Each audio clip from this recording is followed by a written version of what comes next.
లోక్సభలో పెద్దపల్లి ఎంపీగా గడ్డం వంశీకృష్ణ ప్రమాణం చేశారు. సింగరేణి కార్మికుడి డ్రెస్ కోడ్లో వచ్చి ఇంగ్లీష్లో ప్రమాణ స్వీకారం చేశారు.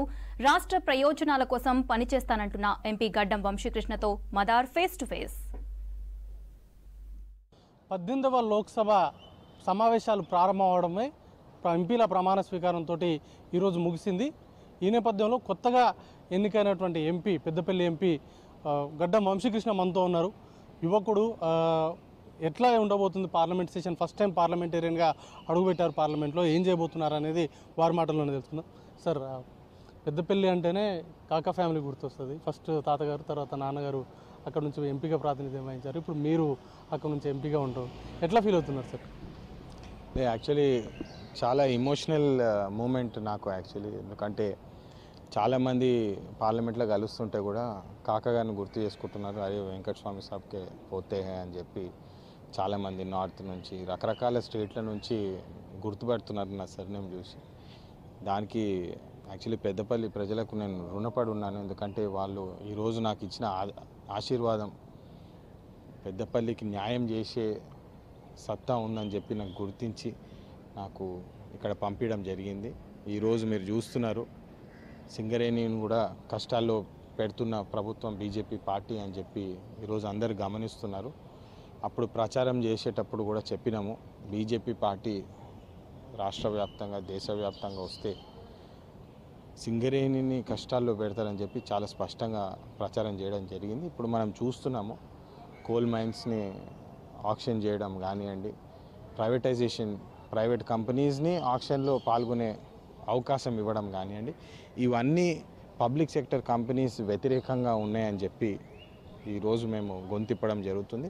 ఈరోజు నేను ఒక కార్మికుడి ఉద్దేశాలు ప్రపంచవ్యాప్తంగా దేశవ్యాప్తంగా తెలియజేయడానికి ఈరోజు నేను కార్మికుడి లాగా వెళ్ళి ఓతు కూడా తీసుకోవడం జరిగింది. ఇదంతా సింగరేణిని కాపాడే ఒక లక్ష్యంతో వెళ్ళి గొంతు విప్పి ఖచ్చితంగా పోరాడి మరి కాపాడదామని చెప్పి మా ప్రయత్నము ఖచ్చితంగా చేస్తామని చెప్పి.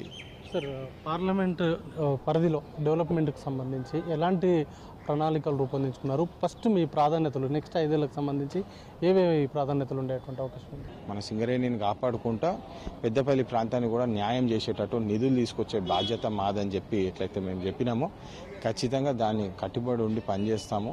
Basic infrastructure, roads and development కానివ్వండి, లేకపోతే మీరు చూడండి మహిళల కోసం టాయిలెట్లు లేవు, నీళ్ళు లేవు, మరి ఇవన్నీ ఫోకస్ పెట్టుకొని డెవలప్మెంట్ దారిలో, అభివృద్ధి దారిలో నడుస్తామని చెప్పి పనిచేస్తాము. ఇంకో ముఖ్యమైన విషయం ఏంటంటే నిరుద్యోగ సమస్య. ఖచ్చితంగా సంస్థలు తీసుకొచ్చి ఈ నిరుద్యోగుల సమస్య తీర్చేలాగా మేము ఉద్యోగాలు తీసుకొచ్చేటట్టు మేము పనిచేస్తాం. సరే, ఈసారి కాంగ్రెస్ పార్టీలో గతంలో ఎప్పుడు లేనట్టుగా యువకులకు ఎక్కువ ప్రాధాన్యత ఉంది. గెలిచిన ఎంపీలో కూడా చాలామంది యువకులే ఉన్నారు. ఒక యువ ఎంపీగా మీరు ఎట్లా వ్యవహరించబోతున్నారు పార్లమెంటు సమావేశాల్లో?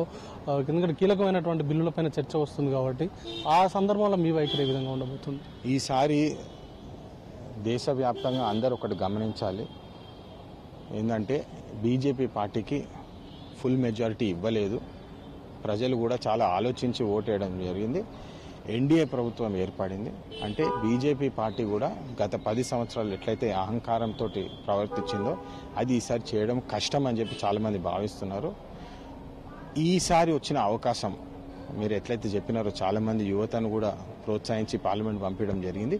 మేమందరము ఒక తాటిపై వచ్చి బీజేపీ పార్టీ చేసే అరాచకాల మీద కానివ్వండి, ఇష్యూస్ మీద కానివ్వండి, నిరుద్యోగుల సమస్య మీద కానివ్వండి గొంతు విప్పి మాట్లాడి సమస్యని తీర్చేలాగా పోరాడాలని చెప్పి యువతని ప్రోత్సహించడం జరిగింది.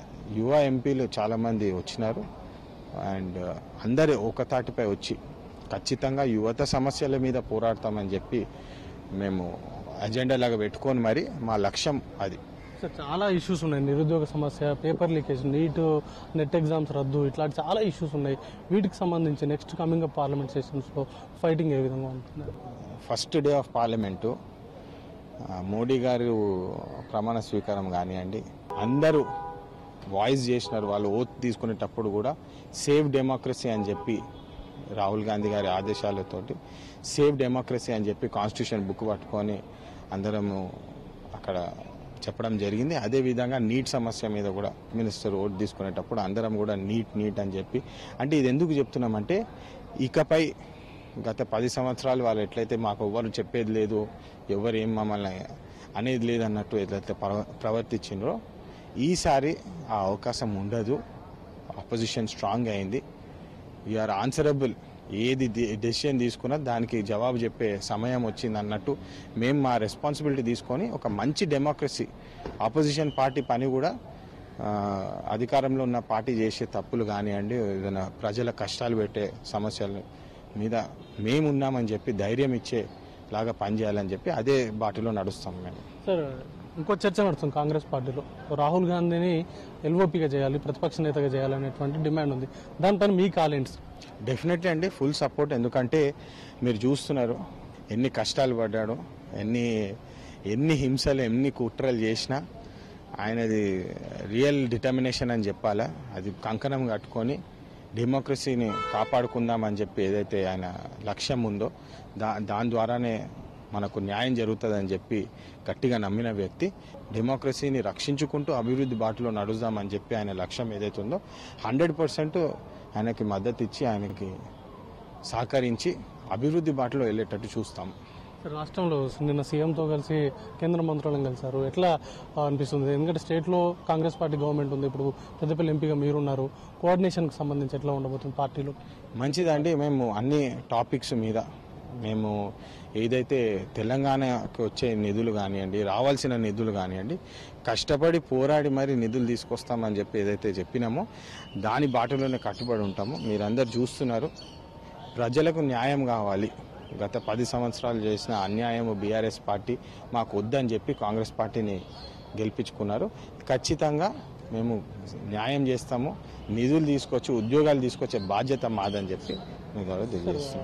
పార్టీ మారడాలకు సంబంధించి ఎమ్మెల్యేలు కాంగ్రెస్ పార్టీలో చేరుతున్నారు, కొంత అక్కడిక్కడ చిన్న అసంతృప్తులు వస్తున్నాయి.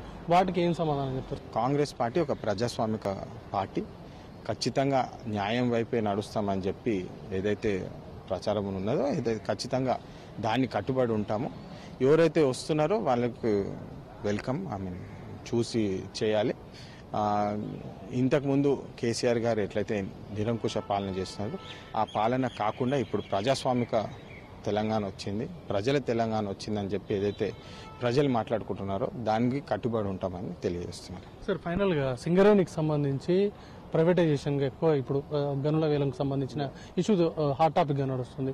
దానికి సంబంధించి ఎందుకంటే పెద్దపల్లి అంటేనే గనులకు సంబంధించిన ఇష్యూ గుర్తుకొస్తుంది, బొగ్గు గనులు ఇవన్నీ ఉంటాయి. వీటిని ఎట్లా అపోజ్ చేయబోతున్నారు? వీటికి సంబంధించి ఏ విధంగా ఫైట్ ఉండబోతుంది? ఇప్పుడు ప్రైవేటైజేషన్ చేస్తే ఫస్ట్ ఉన్న ఉద్యోగాలు తీసివేసి తక్కువ చేసి వాళ్ళు ప్రాఫిట్ల మీద నడిపిస్తారు. మీరు అందరికి ఇంతకుముందు కూడా రిపీటెడ్గా చెప్తూ వస్తున్నాను.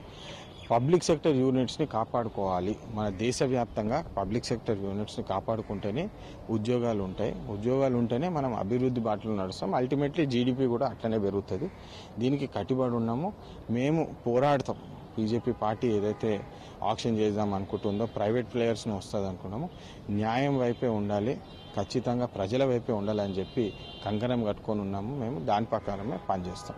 బొగ్గు గనుల నుంచి సహా ఇతర సమస్యలకు సంబంధించి ఖచ్చితంగా ఫైట్ చేస్తాము. బీజేపీ చేసేటువంటి నియంత్రిత పాలనకు వ్యతిరేకంగా తమ పోరాటం అంతా కూడా ఉంటుంది అనేటువంటి అంశాన్ని కూడా గడ్డం వంశీకృష్ణ చెప్తున్నారు. వీడియో జర్నలిస్ట్ నాగరాజ్తో మదార్ V6 న్యూస్, న్యూఢిల్లీ నుంచి.